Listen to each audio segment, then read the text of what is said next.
ਪਿਆਰੇ ਦੋਸਤੋ, ਅੱਜ ਅਸੀਂ ਜਿਸ ਵਿਸ਼ੇ 'ਤੇ ਗੱਲ ਕਰਨ ਜਾ ਰਹੇ ਹਾਂ ਉਹ ਵਿਅਕਤੀ ਤੋਂ ਹਟ ਕੇ ਸਮਾਜ ਦੀ ਗੱਲ ਕਰਦਾ ਹੈ।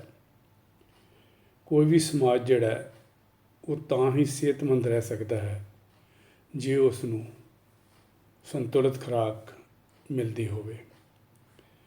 ਸੋ ਜੋ ਕਿ ਇਸ ਗੱਲ 'ਤੇ ਨਿਰਭਰ ਕਰਦਾ ਹੈ ਕਿ ਸਾਡਾ ਸਮਾਜਿਕ, ਆਰਥਿਕ ਅਤੇ ਸੱਭਿਆਚਾਰਕ ਢਾਂਚਾ ਕੀ ਹੈ। ਸੋ ਮਨੁੱਖੀ ਪੋਸ਼ਣ ਜਿਹੜਾ ਹੈ ਇਹਦਾ ਵਰਤਾਰਾ ਓਨਾ ਹੀ ਪੁਰਾਣਾ ਹੈ ਜਿੰਨਾ ਮਨੁੱਖ ਦਾ ਇਤਿਹਾਸ ਹੈ, ਕਿਉਂਕਿ ਮਨੁੱਖ ਦੇ ਜੀਵਨ ਲਈ ਭੋਜਨ, ਪਾਣੀ ਅਤੇ ਹਵਾ ਅਨਿੱਖੜਵੇਂ ਅੰਗ ਹਨ।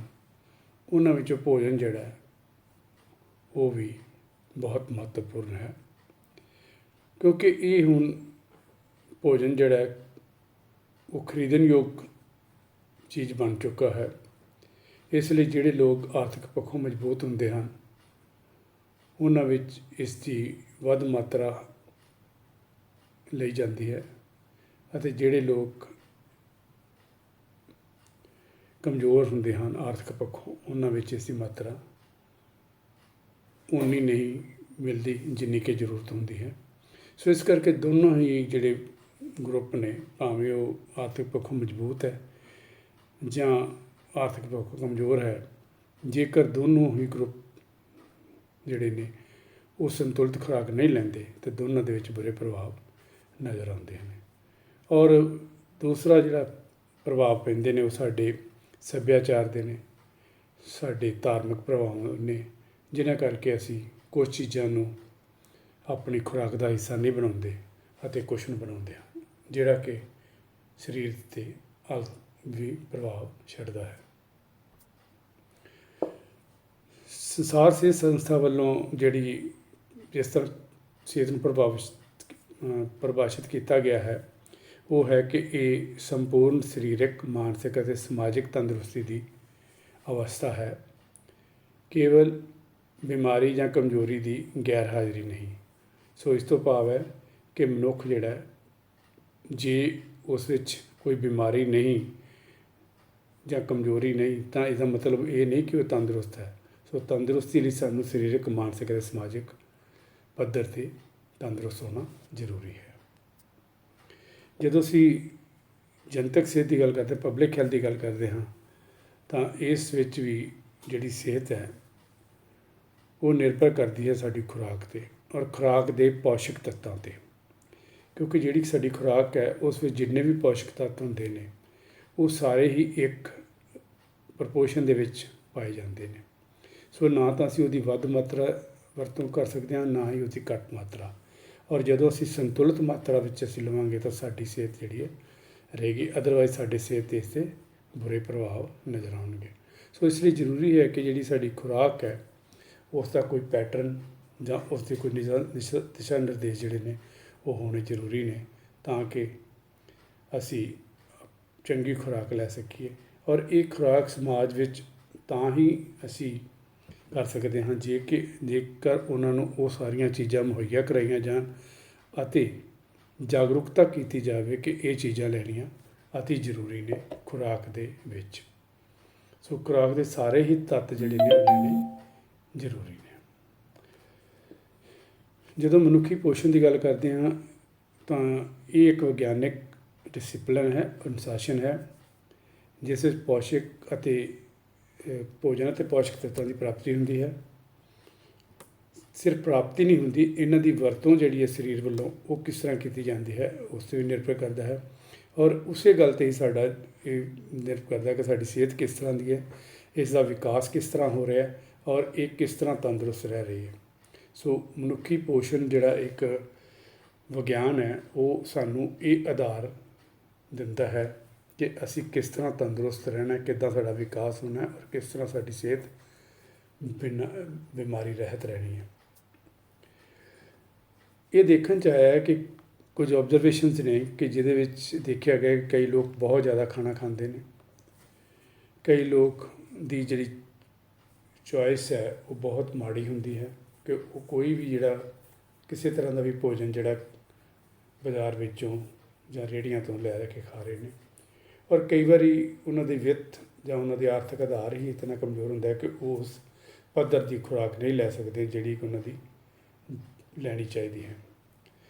ਕਈ ਵਾਰ ਦੇਖਿਆ ਗਿਆ ਕਿ ਯੰਗ ਜਨਰੇਸ਼ਨ ਵਿੱਚ ਲੋਕ ਬੱਚੇ ਖਾਣਾ ਛੱਡ ਦਿੰਦੇ ਨੇ, ਫਿਰ ਅਚਾਨਕ ਹੀ ਰੱਜ ਕੇ ਖਾਣਾ ਸ਼ੁਰੂ ਕਰ ਦਿੰਦੇ ਨੇ।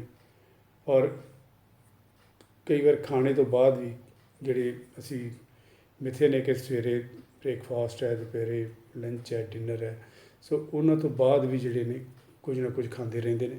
ਸੋ ਇਹ ਵੀ ਜਿਹੜੀ ਇੱਕ ਸਮੱਸਿਆ ਹੈ ਜਿਸ ਕਰਕੇ ਲੋਕੀ ਤਾਂ ਇਹ ਜਿਹੜੀ ਸਮਾਜ ਵਿੱਚ ਅਤੇ ਕਲਚਰ 'ਤੇ ਡਿਪੈਂਡ ਕਰਦਾ ਕਿ ਕਿਸ ਤਰ੍ਹਾਂ ਦੇ ਸੱਭਿਆਚਾਰ 'ਚ ਰਹਿ ਰਿਹਾ। ਸੋ ਇਹ ਇੱਕ ਵਿਅਕਤੀ ਦੀ ਨਹੀਂ, ਇਹ ਪੂਰੇ ਸਮਾਜ ਵਿੱਚ ਕਿਸ ਤਰ੍ਹਾਂ ਦਾ ਕਲਚਰ ਹੈ, ਕਿਹੜੇ ਲੋਕ ਕਿਸ ਤਰ੍ਹਾਂ ਦਾ ਸੱਭਿਆਚਾਰ 'ਚ ਰਹਿ ਰਹੇ ਨੇ, ਕਿੰਨਾ ਦਾ ਉਹਨਾਂ ਦਾ ਆਰਥਿਕ ਆਧਾਰ ਹੈ, ਔਰ ਕਿਸ ਤਰ੍ਹਾਂ ਦੇ ਸਮਾਜਿਕ ਜਿਹੜੇ ਉਹਨਾਂ ਦੇ ਕਸਟਮਜ਼ ਨੇ ਜਾਂ ਜਿਹੜੇ ਰੀਤੀ ਰਿਵਾਜ ਨੇ ਜਿਹੜੇ ਉਹਨਾਂ ਨੂੰ ਪ੍ਰਭਾਵਿਤ ਕਰਦੇ ਨੇ। ਸੋ ਇਸ ਕਰਕੇ ਜਿਹੜੀਆਂ ਇਸ ਤਰ੍ਹਾਂ ਦੀਆਂ ਉਹਨਾਂ ਕਰਕੇ ਜਿਹੜੀਆਂ ਸਮੱਸਿਆਵਾਂ ਨੇ ਉਹ ਬਹੁਤ ਜ਼ਿਆਦਾ ਪਾਈਆਂ ਜਾਂਦੀਆਂ ਨੇ ਜਿਹੜੀਆਂ ਨਿਊਟ੍ਰੀਸ਼ਨ ਨਾਲ ਰਿਲੇਟਡ ਨੇ। ਇੱਕ ਤਾਂ ਇਹ ਹੈ ਕਿ ਬਿਮਾਰੀ ਦਾ ਕਾਰਨ ਜਿਹੜਾ ਉਹ ਦੋਹਰਾ ਭਾਰ ਹੈ ਸਾਡੇ 'ਤੇ, ਜਿੱਥੇ ਸਾਡੇ 'ਤੇ ਜਿਹੜੇ ਪੌਸ਼ਟਿਕ ਤੱਤ ਨੇ ਉਹਨਾਂ ਦੀ ਕਮੀ ਕਾਰਨ ਸਮੱਸਿਆਵਾਂ ਨੇ, ਉੱਥੇ ਜਿਹੜੇ ਪੌਸ਼ਟਿਕ ਤੱਤਾਂ ਦੀ ਵਾਧੂ ਮਾਤਰਾ ਜਿਹੜੀ ਲਈ ਜਾਂਦੀ ਹੈ ਉਸ ਦੇ ਵੀ ਕਾਰਨ ਨੇ। ਸੋ ਇੱਕ ਸਪੈਕਟਰਮ ਦੇ ਦੋ ਹਿੱਸੇ ਨੇ, ਦੋ ਸਿਰੇ ਨੇ। ਇੱਕ ਉਹ ਲੋਕ ਜਿਹੜੇ ਜ਼ਰੂਰਤ ਤੋਂ ਜ਼ਿਆਦਾ ਲੈ ਰਹੇ ਨੇ, ਔਰ ਜਿਹੜੇ ਉਹ ਲੋਕ ਜਿਨ੍ਹਾਂ ਨੂੰ ਜ਼ਰੂਰਤ ਤੋਂ ਘੱਟ ਮਿਲ ਰਿਹਾ। ਸੋ ਇਸ ਕਰਕੇ ਇਹ ਦੋਨਾਂ ਲਈ ਹੀ ਨੁਕਸਾਨਦਾਇਕ ਹੈ। ਇਸੇ ਲਈ ਸਮਾਜ ਦੇ ਵਿੱਚ ਜੇ ਚਾਹੁੰਦੇ ਹਾਂ ਕਿ ਤੰਦਰੁਸਤ ਸਮਾਜ ਹੋਵੇ ਤਾਂ ਇਹ ਦੋਨਾਂ ਦੇ ਇੱਕ ਬੈਲੈਂਸ ਵਿੱਚ ਲਿਆ ਕੇ ਇਹਨੂੰ ਗੱਲ ਕਰਨੀ ਪਏਗੀ। ਨਾ ਤਾਂ ਉਹ ਜ਼ਿਆਦਾ ਮਾਤਰਾ 'ਚ ਲਈ ਜਾਵੇ, ਨਾ ਉਹ ਪੌਸ਼ਟਿਕ ਤੱਤ ਜਿਹੜੇ ਨੇ ਉਹ ਘੱਟ ਮਾਤਰਾ 'ਚ ਲੈ ਜਾਣ। ਸੋ ਇਸ ਲਈ ਜ਼ਰੂਰੀ ਹੈ ਕਿ ਵਿਅਕਤੀਗਤ ਇੰਡੀਵਿਜੂਅਲ ਨੂੰ, ਪਰਿਵਾਰ ਨੂੰ ਅਤੇ ਕਮਿਊਨਿਟੀ ਨੂੰ ਇਸ ਦੇ ਲੰਬੇ ਪ੍ਰਭਾਵਾਂ ਤੋਂ ਬਚਾਇਆ ਜਾਵੇ। ਤਾਂ ਇਸ ਲਈ ਜਿਹੜੀ ਜਾਗਰੂਕਤਾ ਹੈ ਉਹ ਭਾਵੇਂ ਇੱਕ ਸਮਾਜ ਪੱਧਰ 'ਤੇ ਜਿਹੜਾ ਜਾਗਰੂਕਤਾ ਹੈ ਉਹ ਬਹੁਤ ਜ਼ਰੂਰੀ ਹੈ।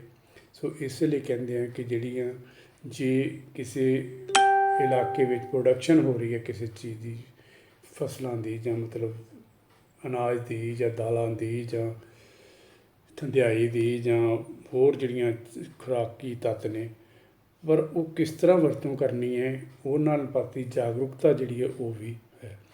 ਜਿੱਥੇ ਇਹਨਾਂ ਦੀ ਪਹੁੰਚ ਨਹੀਂ ਹੈ, ਜਿੱਥੇ ਨਹੀਂ ਮਿਲ ਰਹੀਆਂ ਉਹਨਾਂ ਨੂੰ ਦਿੱਤੀਆਂ ਜਾਣ, ਔਰ ਜਿੱਥੇ ਹੈਗੀਆਂ ਨੇ ਉਹਨਾਂ ਨੂੰ ਦੱਸਿਆ ਜਾਵੇ ਕਿ ਇਹਨਾਂ ਨੂੰ ਕਿਸ ਤਰ੍ਹਾਂ ਤੁਸੀਂ ਵਰਤਣਾ।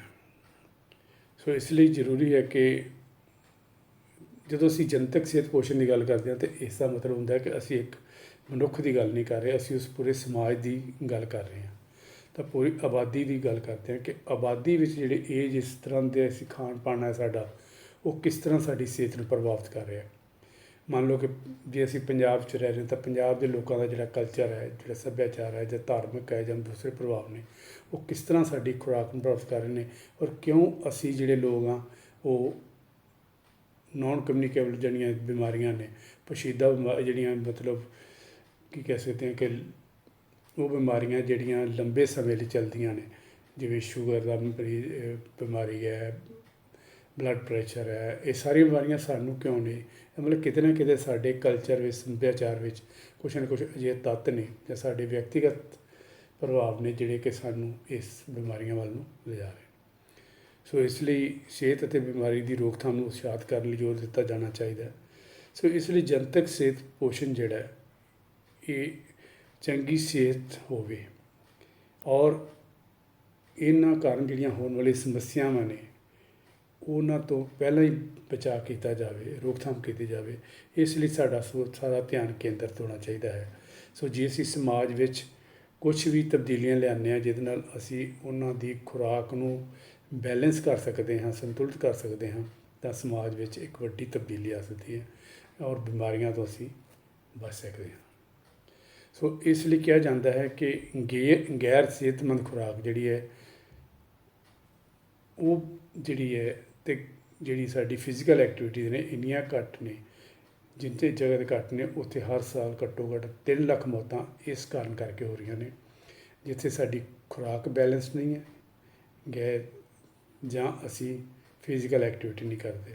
ਸੋ ਜ਼ਰੂਰੀ ਹੈ ਕਿ ਅਸੀਂ ਇਹਨਾਂ ਬਿਮਾਰੀਆਂ ਤੋਂ ਬਚਣ ਲਈ, ਖਾਸ ਕਰਕੇ ਨੋਨ ਕਮਿਊਨੀਕੇਬਲ ਡਿਜ਼ੀਜ਼ ਜਿਹੜੀਆਂ ਨੇ, ਬਚਣ ਲਈ ਸਾਨੂੰ ਔਰ ਜਿਹੜੀਆਂ ਬਿਮਾਰੀਆਂ ਹੈਗੀਆਂ ਨੇ ਉਹਨਾਂ ਦੇ ਖਤਰਿਆਂ ਨੂੰ ਘਟਾਉਣ ਲਈ ਇਹ ਜ਼ਰੂਰੀ ਹੈ ਕਿ ਸਮਾਜ ਦੇ ਵਿੱਚ ਅਜਿਹੀ ਤਬਦੀਲੀ ਲਿਆਵੀ ਜਾਵੇ ਖੁਰਾਕ ਵਿੱਚ, ਤਾਂ ਕਿ ਲੋਕ ਜਿਹੜੇ ਨੇ ਉਹ ਸੰਤੁਲਿਤ ਖੁਰਾਕ ਵੱਲ ਨੂੰ ਚੱਲਣ ਅਤੇ ਉਹ ਜਿਹੜੀਆਂ ਖੁਰਾਕ ਨੇ ਜਿਹੜੀਆਂ ਬਿਮਾਰੀ ਦਾ ਕਾਰਨ ਬਣਦੀਆਂ ਨੇ ਉਹਨਾਂ ਤੋਂ ਬਚਾਇਆ ਜਾਵੇ। ਔਰ ਜਿਹੜੇ ਲੋਕਾਂ ਕੋਲ ਇਸ ਦੀ ਪਹੁੰਚ ਨਹੀਂ ਹੈ ਆਰਥਿਕ ਕਾਰਨ ਕਰਕੇ, ਸਮਾਜਿਕ ਕਾਰਨਾਂ ਕਰਕੇ, ਉਹਨਾਂ ਨੂੰ ਉਸ ਤਰ੍ਹਾਂ ਦੀ ਖੁਰਾਕ ਨੂੰ ਮੁਹੱਈਆ ਕਰਾਇਆ ਜਾਵੇ। ਕਿਉਂਕਿ ਜੇ ਸਮਾਜ ਤੰਦਰੁਸਤ ਹੋਵੇਗਾ ਤਾਂ ਦੇਸ਼ ਦਾ ਵਿਕਾਸ ਵੀ ਤੇਜ਼ੀ ਨਾਲ ਹੋਵੇਗਾ। ਧੰਨਵਾਦ।